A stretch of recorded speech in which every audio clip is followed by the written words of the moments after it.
If you are an American man who thinks that going outside of the United States is where you will find a good woman, a good wife, because American women ask for too much. The ladies out here, man, they're just materialistic. Let me tell you something. It is worse. It is 1,000 times worse than what you think back home in Africa.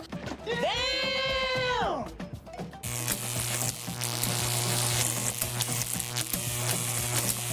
Hello fam, welcome to Mind Boss TV 1. And if it's the first time you're seeing me on your newsfeed, please don't forget to like, subscribe, and leave me a comment down below, because I'm a young channel and I'm trying to grow. So I got this woman, she's come from the African continent, but she is immigrated here to America, and she wants to warn a lot of you brothers who saw Tyler and you say, wow, I didn't know women look like that in South Africa. I want to go over there and find a wife in South Africa. Well, this woman's going to try to warn you, but listen to what she has to say and we'll bring something right behind it. So, I saw a video today on TikTok of this young man, African American, saying how he wants to go to Africa to find a wife. And he said all this after watching Tyler, our beautiful sister from South Africa. And he's like, you know what? That's it. We just need to go to Africa to find wives. Audacity. Anyway, me being African, I was raised in Africa and I was also raised in the United States. So I have experience from both continents, okay? We do not care. And let me tell you something. If you are an American man who thinks that going outside of the United States is where you will find a good woman, a good wife, because American women ask for too much. The ladies out here, man, they're just materialistic. Let me tell you something. It is worse. It is 1,000 times worse than what you think back home in Africa. What do you mean by that? At least for the country that I was raised in and the culture that I was raised in. Because here's the thing. African women, African young girls, we are raised to literally know that the man is the provider. Come on now, dog. Come on, man. In fact, a lot of African women don't even go to work. Their men are the ones who go to work and just bring the money home for the wife to budget. What? Bro, what are you talking about, man? And if you think the women here in America are asking for too much, in fact, go to Africa. No, go get married. Because the way African young girls are raised, we are raised with so much knowledge about family, friendship, how to deal with lives. So when families in Africa see that their daughters have gone through so much learning and they have become knowledgeable of life and marriage and all those things, they know the value of their daughters. And they say, you know what? Any man cannot come and marry our daughter for free. He has to pay a dowry. And that's why majority of African cultures, before a man goes to take the daughter to marry a woman, he has to pay the family a dowry, an appreciation. And dowry can go from money to cows and goats to even building the girl's family a house. Yes, and it's all to show appreciation to the family of the girl that thank you so much for raising such a beautiful and wonderful woman who's gonna be the mother of my kids. So, the system works differently. The United States, after living here for almost 10 years, I've realized that here, men just take for free. Do me a favor, please. Get out of here. Get out of here, man. Shit, I'm saying. And I know this might be triggering and or insulting some people, but it's the truth. Men in the United States are used to taking things for free, especially from women. They expect, well, I'm just gonna go date her, have sex with her here and there and use her, and then we'll just be in a relationship. It does not work like that in Africa. It is worse. You cannot take someone's daughter for free like that. You have to impress her and the family, most importantly. And in some cultures, like my own, if you have not proven yourself as a man that you have the resources to take care of someone's daughter, guess what? Even the family has the right to take you to court, to police, and say, we brought this man, he wants to take our daughter for free. Or if you've already taken the daughter without paying the family a dowry, they can say, he stole our daughter from us. without any appreciation. And guess who is gonna win the case? The family of the girl. So to any American man or any man worldwide who wants to marry a woman in Africa, use your common sense. You have to be very, very strong in your masculinity to know that I do not expect my wife to work if she doesn't want to. She can or she cannot. My position as the man in her life will not change whether she works or not. My position is to provide for her. So my brother, you want to go to Africa to find a wife because they're much more nicer, let me tell you, they come with the most costly, how do I say this? And this is not like a selling your daughter type of thing. No, the families are not exchanging their children for money and possessions. No, it's simply the man giving to the girl's family in appreciation of receiving a wife. He who finds a wife finds a what? A good. Welcome, ladies and gentlemen, to another day on My Boss TV 1 TV. And but before we continue, I want to give a shout out to Phil Scott show for this video that we just watched. And I think it was a very interesting one about African and African culture. I'm an African, so I think I can take a shot at it. Well, this lady is basically talking about dating culture in America and in Africa, and also marriage, and basically talking about diaries. I really don't know if she's confusing two things, if she's confusing the dating culture to the married culture. What am I talking about? First and foremost, as an African, I think like for people people trying to find ladies in Africa, Black Americans trying to find a woman in Africa should be a good thing. Why should it be a good thing? Because that means that the ladies over there are deemed to be good. They're good, they are deemed to be wife material. Ladies one can build a family with, a future with.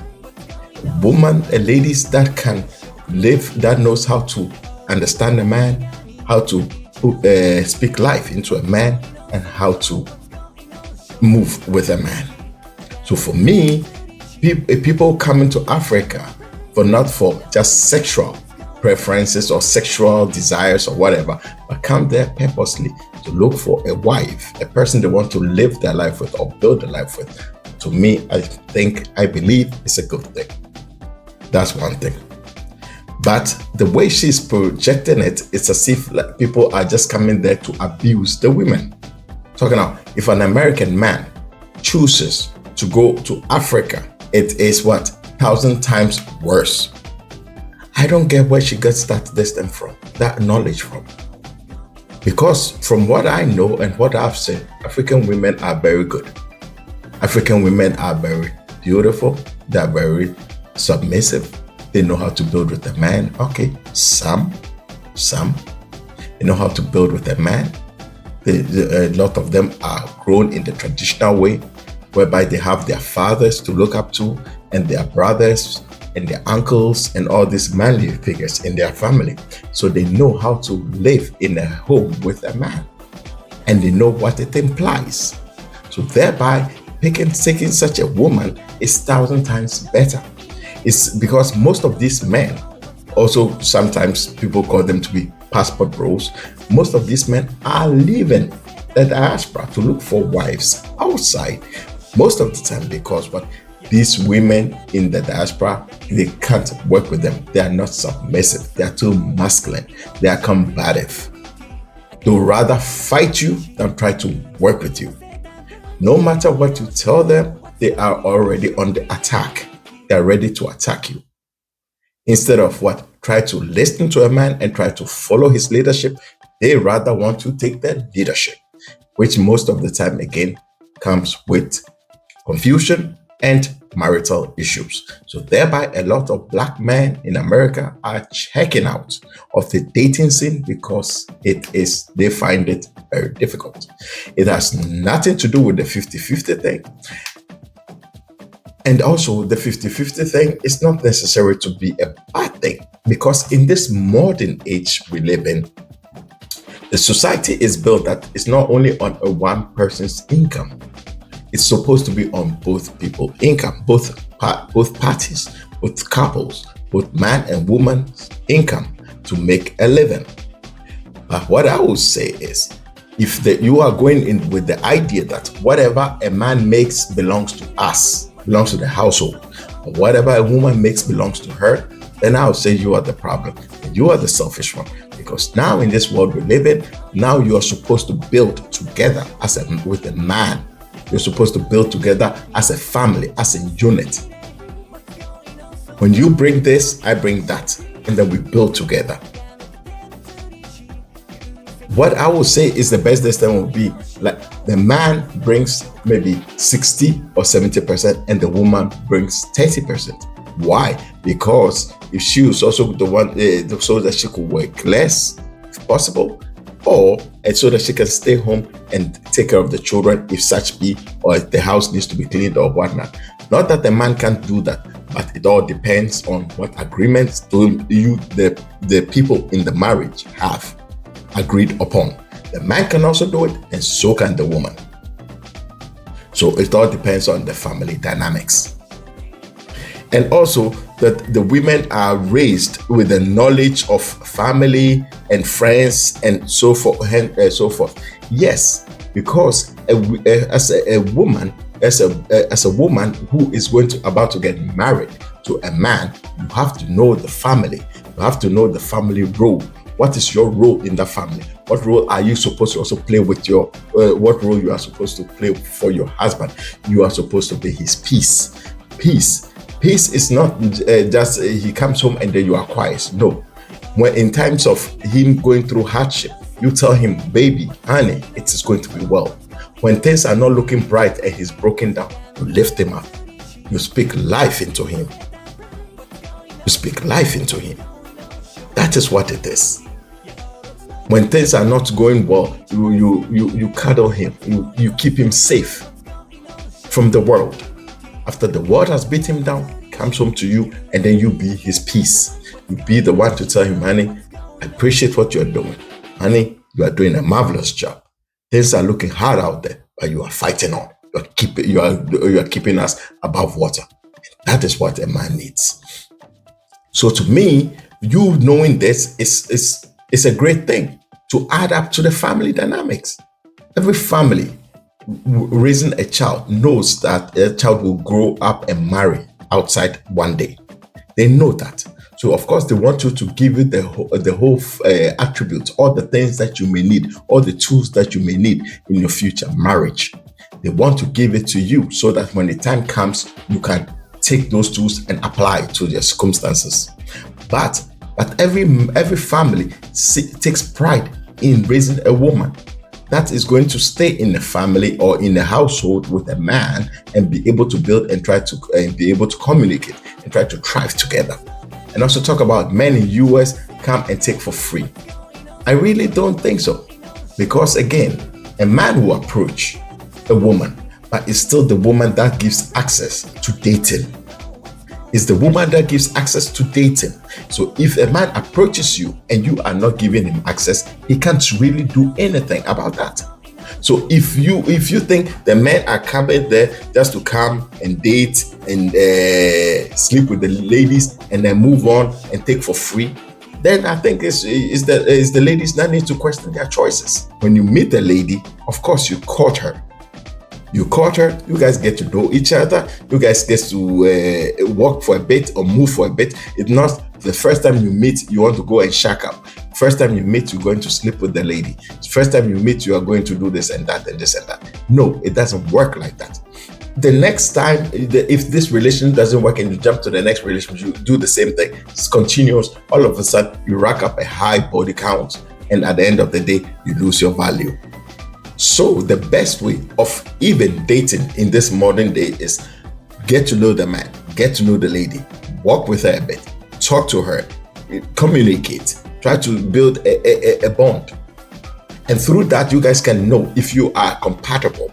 If you guys are not compatible, then there's no need to continue.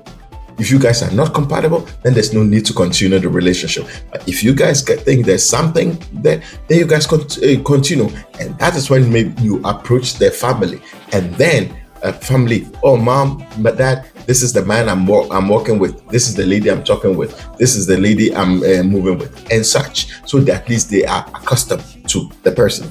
And then when the time comes for you to get engaged or such, that is when the man pays your bride, your dowry, the dowry to your family.